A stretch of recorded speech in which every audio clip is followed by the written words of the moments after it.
नमस्कार दोस्तों, भी एक्टिव ज्ञान यूट्यूब चैनल में एक बार फिर से स्वागत करता हूं। दोस्तों, आज की वीडियो में जानेंगे शिवरात्रि व्रत कथा के बारे में। तो आइए वीडियो को शुरू करते हैं। अगर वीडियो में नए हैं तो वीडियो को लाइक, शेयर, कमेंट और चैनल को सब्सक्राइब करना ना भूलें। तो आइए वीडियो में आगे बढ़ते हैं। भगवान शिव की पूजा वंदना करने के लिए प्रत्येक माह के कृष्ण पक्ष की चतुर्दशी तिथि मासिक शिवरात्रि को व्रत रखा जाता है, लेकिन सबसे बड़ी शिवरात्रि फाल्गुन मास की कृष्ण चतुर्दशी को होती है। इसे महाशिवरात्रि भी कहा जाता है।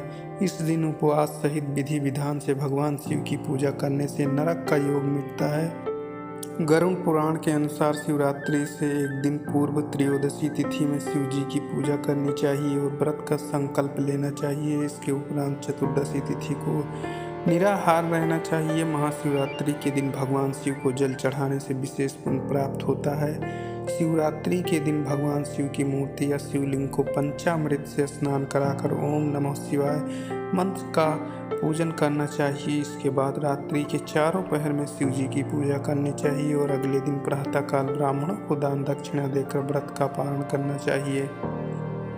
गरुड़ पुराण के अनुसार इस दिन भगवान शिव को बिल्व पत्र अर्पित करना चाहिए। भगवान शिव को बिल्व पत्र बेहद प्रिय है।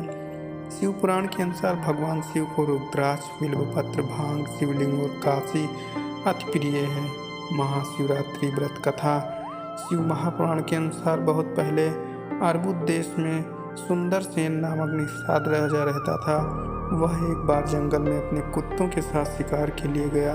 पूरे दिन परिश्रम के बाद भी उसे कोई जानवर नहीं मिला। भूख प्यास से पीड़ित होकर वह रात्रि में जलाशय के तट पर एक वृक्ष के पास जा पहुंचा, जहां उसे शिवलिंग के दर्शन हुए। अपने शरीर की रक्षा के लिए निषाद राज ने वृक्ष की ओट ली, लेकिन उनकी जानकारी के बिना कुछ पत्ते वृक्ष से टूटकर शिवलिंग पर गिर पड़े। उसने उन पत्तों को हटाकर शिवलिंग के ऊपर स्थित धूलि को दूर करने के लिए जल से उस शिवलिंग को साफ किया।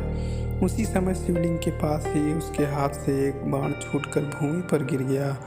अतः घुटनों को भूमि पर टेक कर एक हाथ से शिवलिंग को स्पर्श करते हुए उसने उस बाण को उठा लिया। इस प्रकार राजा द्वारा रात्रि जागरण शिवलिंग का स्नान, स्पर्श और पूजन भी हो गया। प्रातःकाल होने पर निषाद राजा अपने घर चला गया और अपनी पत्नी द्वारा दिए गए भोजन को खाकर अपनी भूख मिटाई। यथोचित समय पर उसकी मृत्यु हुई तो यमराज के दूत उसको पास में बांधकर यमलोक ले जाने लगे। तब शिव जी के गणों ने यमदूतों से युद्ध कर निषाद को पास से मुक्त करा दिया।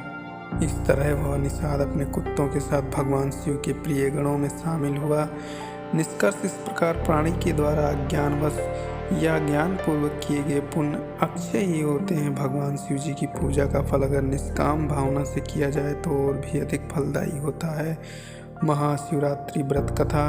एक बार एक गांव में एक शिकारी रहता था। पशुओं की हत्या करके वह अपने कुटुंब को पालता था। वह एक साहूकार का ऋणी था, लेकिन उसका ऋण समय पर न चुका सका। क्रोधवश साहूकार ने शिकारी को शिवमठ में बंदी बना लिया। संयोग से उस दिन शिवरात्रि थी। शिकार ध्यान मग्न होकर शिव संबंधी धार्मिक बातें सुनता रहा। चतुर्दशी को उसने शिवरात्रि की कथा भी सुनी। संध्या होते ही साहूकार ने उसे अपने पास बुलाया और ऋण चुकाने के विषय में बात की। शिकारी अगले दिन सारा ऋण लौटा देने का वचन देकर बंधन से छूट गया।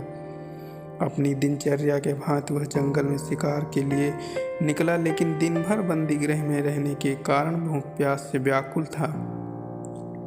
शिकार करने के लिए वह एक तालाब के किनारे बेल वृक्ष पर पड़ाव बनाने लगा। बेल वृक्ष के नीचे शिवलिंग था जो बेल पत्रों से ढका हुआ था। शिकारी को उसका पता न चला।